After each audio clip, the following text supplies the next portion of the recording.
All right, let's jump right into this explainer. Today, we're deconstructing a seriously brilliant 15-minute script designed to teach kids using a mix of physical crafting and cognitive learning. If you've ever wondered how the best educators keep young minds totally captivated while nailing down those foundational skills, well, you are in for a treat. We're going to break down the exact architecture of a lesson called the Phonics Monster to see exactly what makes it tick. Rather than a boring old agenda, we're just going to walk chronologically through the timeline of the script. We'll hit the hook at minute 0, building at minute 2, a knowledge break at minute 7, application at minute 10, and wrap up with the loop at minute 13. So, starting right at minute 0. Hooking the learner.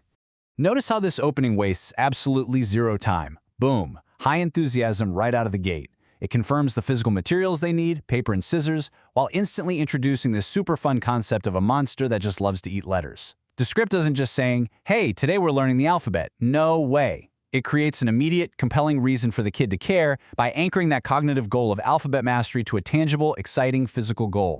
Moving into minute 2. Building and practicing those sounds.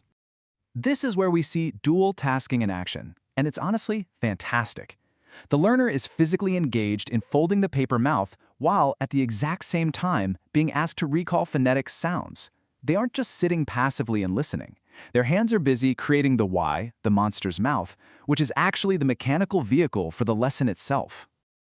The sheer genius here is connecting that physical fold directly to a cognitive check. By asking the learner to produce the cat sound right then and there, you ensure their brain is just as active as their hands. How? It's a rhythm. Fold, sound, fold, sound.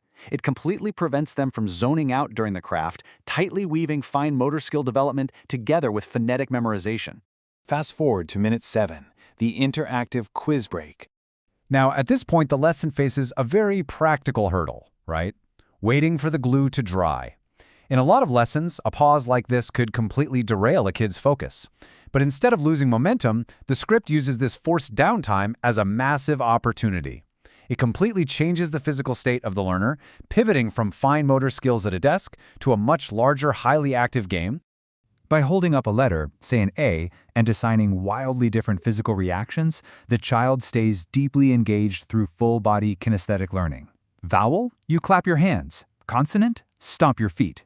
It's a rapid-fire physical response system that tests their knowledge dynamically. They aren't just saying the answer, their whole body is reacting to it, which massively reinforces their memory retention.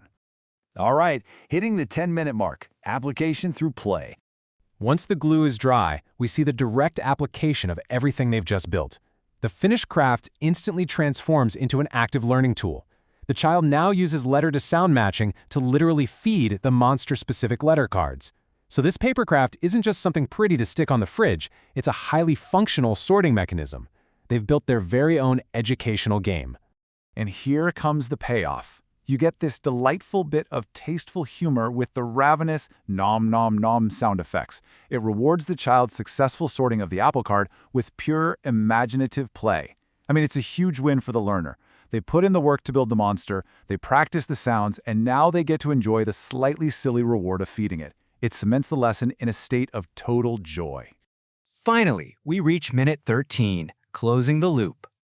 Now, if you aren't familiar with the loop, this concept is absolutely vital. It explains exactly why the script doesn't just say a flat goodbye, but instead builds a bridge to the next logical piece of content. The end of a lesson is traditionally where a learner might tune out or just walk away. But the loop captures that amazing feeling of accomplishment and redirects it instantly into curiosity for what comes next. First, the script showers the learner with positive reinforcement for their artistic and cognitive achievements, calling them smart artists. Then, it neatly ties up the narrative by pointing out that the monster is now absolutely full of letter knowledge, thanks entirely to the child's hard work. It validates their effort right before asking for engagement, like hitting a button, and inviting them to the next activity. By teasing the number robot, this strategy executes the loop flawlessly. It ensures the transition from phonics to math feels like a continuous, exciting journey, not a chore. The kid isn't being assigned more homework, they're being invited on a brand new adventure. It uses the exact same promise of physical crafting paired with learning to guarantee they stay hooked. So, as we wrap up this explainer, I want to leave you with a question to chew on for your own instructional designs, because this architecture, it can truly be applied anywhere. Think about it. A strong hook, dual-tasking construction, a state-changing interactive quiz, functional application, and closing the loop. It works like magic for a paper Phonics Monster, but how could you use these exact same structural pillars to teach a high school history timeline or a complex science concept? The possibilities for building focused, engaging learning are completely up to you.